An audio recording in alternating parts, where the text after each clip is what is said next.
It's time now for the KC Ingram Show on WSTU. The opinions expressed are those of the program host and guest and not necessarily those of WSTU. WSTU does not endorse products that may be mentioned. Any reproduction or retransmission of this broadcast is strictly prohibited without written consent of WSTU. It's time to call in with your questions and comments at 220-9788, 220-WSTU. And now, here's KC Ingram. The KC Ingram Show is sponsored in part by Meridian Marina and Yacht Club in Palm City.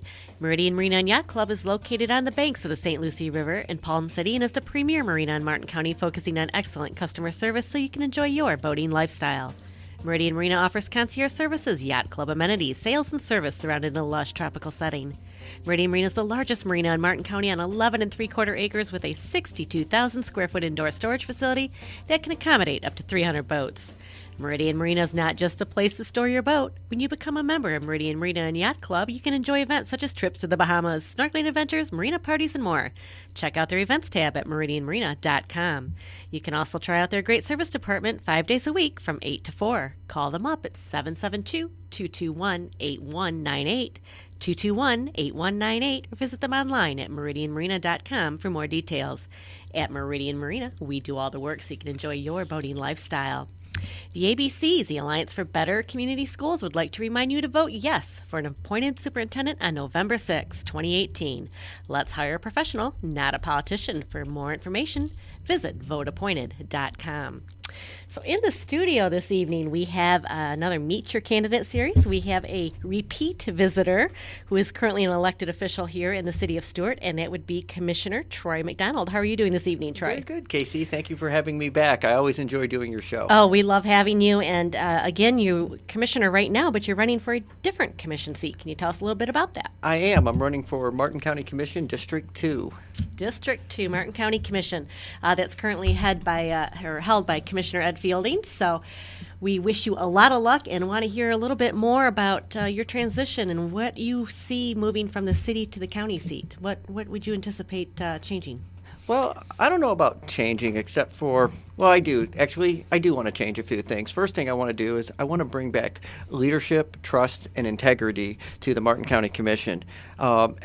As you know, Martin County has had some setbacks in the last year involving some other commissioners and some issues, and I think it's time to restore that trust that the residents not only deserve but demand. To that end, Troy, would you be willing to sign a civility pledge on the commission?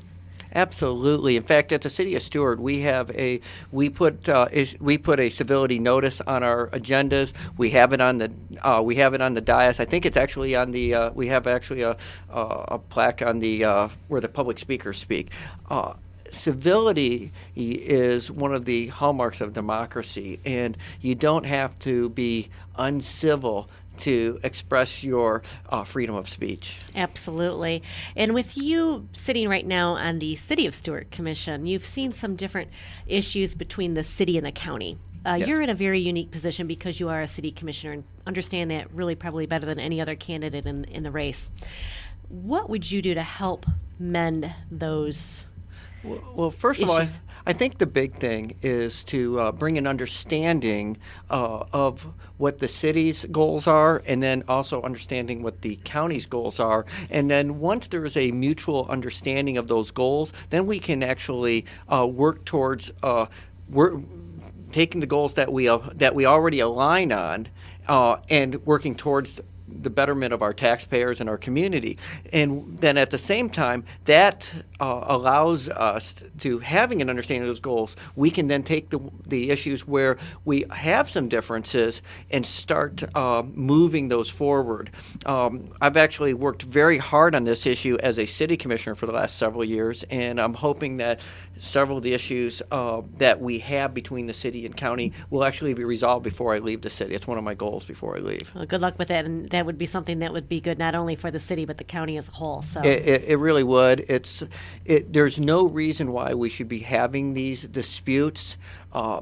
Many of them go back to when agreements were made many years ago when there was different people in office, different objectives from the city and the county. Both had different objectives. The things have changed. The finances of government have changed over the last decade. So that has put stress on some of these agreements as well. And Troy, I've known you for quite a few years, and I want to step back just a moment here for listeners that may not be as familiar with you. You have served on many different, I don't know if I want to call them commissions, but for example, the Metropolitan Planning Organization. Can you tell us a little bit more about your experience, your background? How long have you been a city commissioner? I've been a city commissioner since January of 2011. I have served. This was my fourth term. I will have served 2 terms as mayor. I've been on the Metropolitan Planning Organization as an appointed member for 5 years, serving 3 years as chairman, and I'm currently serving as vice chair. I've also served on the Business Development Board, and I'm currently the president of the Business Development Board after serving several years as vice president. I also have served in the past on the Airport Noise Advisory Committee. And then unrelated to the city, I was appointed into my private business. I was appointed by Chief Judge Metzger of the 19th Judicial Circuit to a process server review board, which provides oversight and discipline to process servers in the 19th Judicial Circuit. You were just mentioning you're also a small business owner here in the area. What would you do as a county commission? That's actually one thing that I hear a lot of complaints about is, let's say, permitting process and building applications. It's a very lengthy process and cumbersome process, as you might want to ask Costco that had just pulled out of Palm City. As a county commissioner, is there anything you see that you might be able to help expedite permits and applications? First thing we need to do is we need to identify problems we need to identify why the permitting process takes so long, and then we need to streamline it. We actually just did a project in the city of Stuart. It was had an economic development side to it. It was a local business that currently has about 150 employees. Water Blaster is the name of it, Technologies.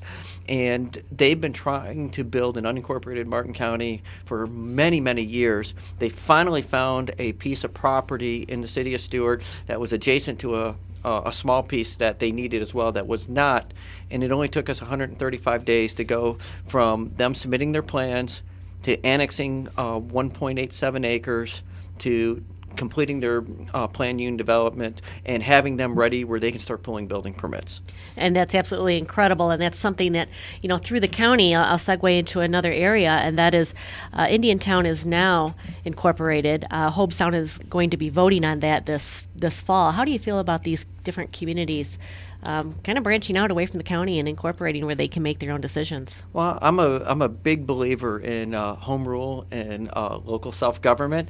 So I believe if the residents of Hobestown choose to, they should be allowed to be incorporated. Indiantown made that decision. I think that it was a good decision on their part. I think that it's exciting to see them moving forward and developing a community. And I think it's going to become not only a more close-knit community, but I think it's actually going to become a stronger community, and it will actually provide a lot of benefit to the county overall. How so? How so? Well, first of all, they are going to be able to lead themselves. And so rather than lagging behind Indiantown, for example, if one of the complaints about Indiantown from the folks down there regarding Indiantown in the county was that they were not being allowed to develop the way they wanted to develop. They were missing out on job opportunities and economic development. And I think that now they will have that opportunity to set their course, and when they do, that's going to make it better for the residents, and they are county residents. Even though they're still now incorporated, they're still county residents, and that will make their tax base stronger, which makes Martin County's tax base stronger, which makes them, and if they're happier and if they're providing jobs, because not everybody is going to work if they have an economic development project. Not everybody that's going to work at a business in Indiantown is going to live in Indiantown. Many are going to live in unincorporated Martin County. They're going to live in Stuart. They're going to live in Hope Sound. They'll probably have some folks living in Palm City Palm City as well, but also St. Lucie County and Palm Beach County. But it's bringing everything together and bringing a stronger tax base to the county overall will help. And that sounds a lot like the discussion that we've had previously on community redevelopment areas.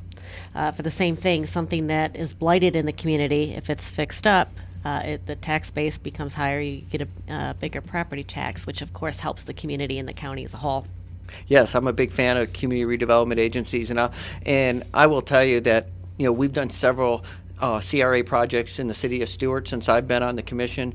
Probably the most notable one is Colorado Avenue. And before we did Colorado Avenue, and it was a controversial project, we put in a roundabout, we slowed the traffic down.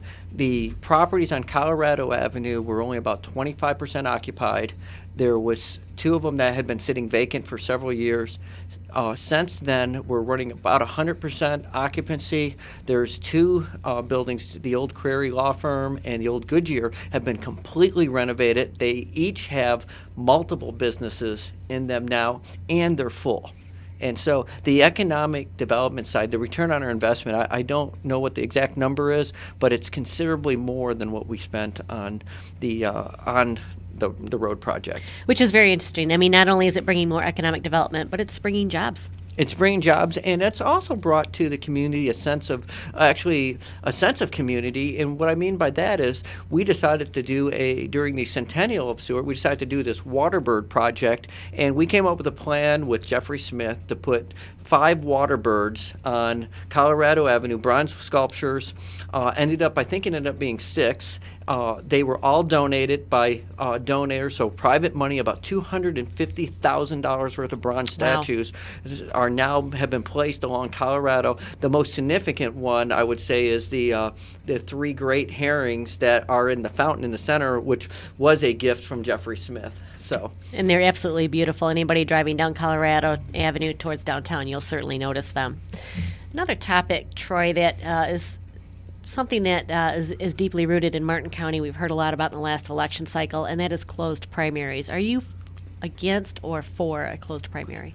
What I am against is write-in candidates being able to close a primary. I believe that primaries should be closed if there's candidates from 2 parties, but I believe that whoever comes into a race should actually have to participate just like their actual candidates, not a write-in candidate where you fill out one piece of paperwork, you never see the person, you never hear from them, they don't have to do petitions, they don't have to pay I believe it's just about $4,000 to get on the ballot, and then that's it. And I think that's unfair to disenfranchise half of the voters in Martin County when it's nothing more than a sham and a rigged system. And that is what happens, folks, when we're talking about the closed primary, is that if there is no Democratic opponent and the write-in candidate submits their application before the deadline, then basically if you are registered as anything but a Republican, you cannot vote in that primary. That's correct. In fact, and this is a problem all over the state. In fact, in Martin County, it's Democrats and Independents. You get south of Martin County into Palm Beach, Broward, and Dade County, this is used by Democrats to keep Republicans from voting. So this is a problem all through the state. And what I've personally done is I've taken a pledge that I will not endorse, support, or encourage anyone to file as a write-in candidate. I think that if we're going to have a closed primary, it should be because we have a genuine candidate that's either a no-party affiliate or a Democrat. That's absolutely right. And somebody who's out stomping the grounds like you and your opponent, you're getting your petition signed. Where are you at with your signatures, and do you still need some? I still need some. We're getting closer. I haven't dropped the stack off. I got a nice big stack to drop off. So I found about 25% of the ones we drop off end up not being accepted qualified because somebody puts the wrong address down or wrong birth date or they missed something. They're not a registered voter. Or they've been duplicated. I have multiple people out helping me with petitions, so sometimes the same people have signed them, and it's just because they're just signing petitions. And so we do have about a 25% rejection rate, but we're getting close. I think I think what I have officially certified is about 600, and so I'm more than halfway there. But I have a nice little stack at that I've got to drop off. You'll be turning in. Yep. So those are very important, even right down to the date. If you don't put a date on it, they're rejected. So. Exactly. Do you have any events coming up that will be coming up where people have a chance to get out and meet you, ask you questions? I don't have anything scheduled right now, public events. I got a couple small private events, coffees, that sort of thing. But I'm getting ready to be putting one together in Jensen Beach and hopefully in Hope Sound. And if you come to my Facebook page, which I'm easy to find on Facebook, so far I have been, you'll be able to get the information on those events. Troy McDonald, District 2, Martin County Commissioner. What is your website? It is mcdonaldformartin.com. McDonaldformartin.com, and that's the number 4. Yes. Okay. Also, speaking of different events, and I'm losing my train of thought here for some reason, which rarely happens to myself, but it is today. Speaking of Facebook, you have a lot of different ads that you put on, which I really like. But one of them that is near and dear to my heart is All Aboard Florida. So, Troy, let us know what your stand is on All Aboard Florida. Well, as you know, Casey, and let your listeners know, I've been opposing, fighting, grappling, mitigating, just about every adjective I can come up with all aboard Florida for the last almost 5 years. I was the first city commissioner in Stewart and one of the first elected officials in Martin County to start looking into this. And quite frankly, it was because of you. You saw this before everybody else did, and you did a great job of ensuring that I understood the issue. But all aboard Florida, we need to continue the fight. We need to continue. It's not a done deal, as you said, but we also need to. I think at the same time we need to plan for the future, and so it's a battle on two fronts. One front we win, it's great. But if not, we need to also be thinking about our preparations. But I just want everybody to remember that there is significant safety and financial issues that affect our community, or all the communities that this train will be affecting or causing, and if we don't stand up to it, they'll just come through, and we will not have anything, any say, any rights. And we need to fight for we're gonna have to fight for every little scrap on this one. We certainly do. Now, Troy, what kind of commissioner will you be? And I ask this because as a city commissioner, I've seen you in Tallahassee. I've seen you in Washington, D.C. I'm sure you've made connections outside of the county through those trips. But as a county commissioner, will you continue to advocate outside the county? What kind of commissioner can we see?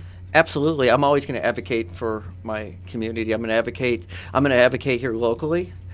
With the city of Stewart, I've advocated to county commissioners, to state representatives, to state senators, to the governor, to congressmen and senators. And I will continue to do that as a county commissioner, because that's, what we don't live in a vacuum, and we have to keep in a close eye on what happens in Tallahassee and what happens in Washington, because they're creating unfunded mandates, they're doing things that affect our revenue streams, and we need to stay on top of that. We certainly do. And one thing that you've always advocated for is, of course, the rivers. We really, it's the lifeblood of our community, and that is one thing I saw you in Washington, D.C. advocating for. But it's always, you've been a real fighter you've been at the rallies to try and make sure that we're sending water south, that we're cleaning the river. And even in the city of Stewart, you've given some examples of, I think it was baffle boxes that clean the runoff before it goes through the river. Yeah, dealing with the toxic discharges and dealing with the pollution in the St. Lucie River and the Indian River Lagoon it's a multi-prong. Again, it's another multiple front war. And not only do we need to continue to work towards the southern flowway and the southern reservoir, but we need to also work towards getting the Kissimmee River completed, the restoration. We need to have the dike finished. And then on a local level, we need to do everything we can. We need to have more stormwater projects. The county just actually cut the ribbon on one yesterday, the St. Lucie Shores retrofit. That's a great project. The city of Stewart has done Haney Creek and Fraser Creek and Poppleton Creek. All of these watershed projects help. Septic to sewer. We're in the process in the city of Stewart of an affordable plan to convert septic tanks to sewer on a voluntary basis at a very low cost, so our residents can afford it. And those are the kind of things that we need to continue doing, and we need to add to the county's quiver of arrows. Troy McDonald, I agree with you 100%, and the septic to sewer was a really big one that you just hit on. I'd love to see some of those projects be extended into the county, and certainly if you were elected to the commission, that would be, I hope, one of the things you would advocate for strongly. That would absolutely, an affordable solution. Having a special assessment to some of our lower income folks of $20,000 is unacceptable. We did a program where you could get into sewer for as little as $5,000 and on a voluntary basis. That's the kind of thinking and forward thinking that we need to be doing at the county level. And we found at the city that we had a much higher sign-up rate than even anticipated, because the residents want sewer. They want it. They want to be responsible. They feel it's better than septic tanks. They feel it's from a homeownership standpoint, but they also care about the environment.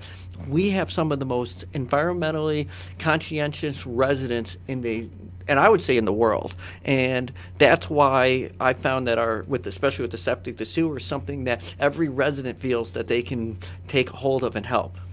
It truly is. So, I advocate for that deeply.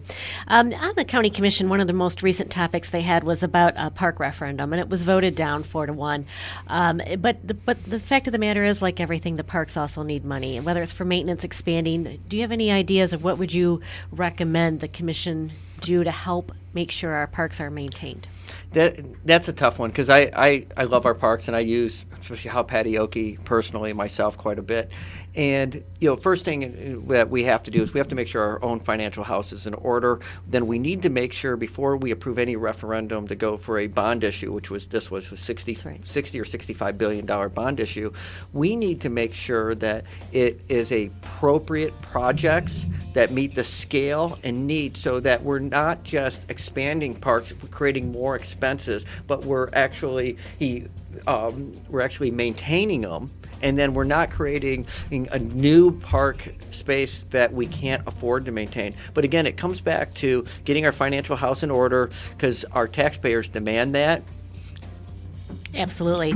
Troy McDonald, running for Martin County Commission, District 2 on the Republican ticket. Remember to vote in the August primary. Thank you, Troy McDonald. Appreciate it. Thank you for having me, Casey. I always enjoy it. Absolutely.